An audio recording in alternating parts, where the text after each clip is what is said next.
நமக்கு யாராவது இலவசமாக ஏதாவது ஒரு பொருளை கொடுத்தாங்கன்னா நமக்கு ஒரே சந்தோஷம், நம்ம சந்தோஷமாக வாங்கிக்கிறோம்.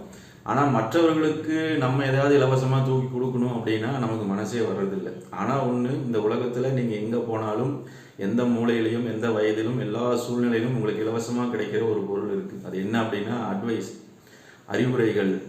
அது சிலருக்கெல்லாம் பார்த்தீங்கன்னா அந்த அட்வைஸ் பண்ணுறதுனா அல்வா சாப்பிட்ற மாதிரி, எதுக்கால இருக்கிறவனுக்கு மேலே அப்படியே மழையாக பொழிஞ்சு அவனை அப்படியே முழுகடிச்சிருவாங்க. ஆனால் எதிர்த்துல நின்று கேட்குறவனுக்கு தான் அந்த நிலைமை ரொம்ப பரிதாபமாக இருக்கும். இந்த இடத்துல தான் நம்ம ஒரு விஷயத்தை கவனிக்க வேண்டியதாக இருக்குது. வேத வசனம் பைபிளில் என்ன சொல்லப்பட்டிருக்குன்னா, ரோமர் 2:21 மற்றவர்களுக்கு போதிக்கிற நீ உனக்கு நீயே போதிக்காமல் இருக்கலாமா? இதுக்கு என்ன அர்த்தம் அப்படின்னா, நீயே தவறு செய்கிறவனா இருந்துட்டு மற்றவர்களை நீ தவறு செய்யாதேன்னு நீ எப்படி சொல்கிற? உதாரணத்துக்கு நம்ம ஒரு விஷயத்தை சொல்கிறோம் பாருங்க. ஒரு கல்யாணம் ஆகுது, ஒரு பொண்ணு மருமக வீட்டுக்கு வர்றான். உடனே ஒரு 4-5 சொந்தக்கார லேடிஸ் வர்றாங்க. வந்து அந்த மருமகளுக்கு அட்வைஸ் பண்ணுறாங்க. அம்மா மாமியாரை நீங்கள் அட்ஜஸ்ட் பண்ணி போகணும், அவங்க உனக்கு அம்மா மாதிரி, அவங்க நல்லா பார்த்துக்கணும் அப்படின்னு சொல்கிறாங்க. ஆனால் அந்த 5 பேருமே பார்த்தீங்கன்னா அவங்க மாமியாரோடு இல்லாதவங்க, தனி கொடுத்துன்னு இருக்கிறவங்க. அப்போ அவங்களுக்கு அதுக்கு அருகதை இருக்கா சொல்கிறதுக்கு? அப்போது அட்வைஸ் பண்ணுகிறது தவறில்லை, ஆனால் அதுக்கு நம்ம தகுதி உள்ளவர்களாக இருக்க வேண்டும் என்பது தான் அந்த வசனத்துடைய அர்த்தம்.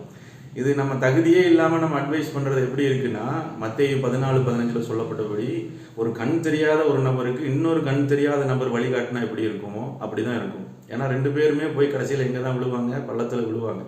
அப்போது ஒரு கண் தெரியாத நபருக்கு கண் தெரியாத நபரே வழிகாட்டுறது போல இந்த காரியங்கள் இருக்குது.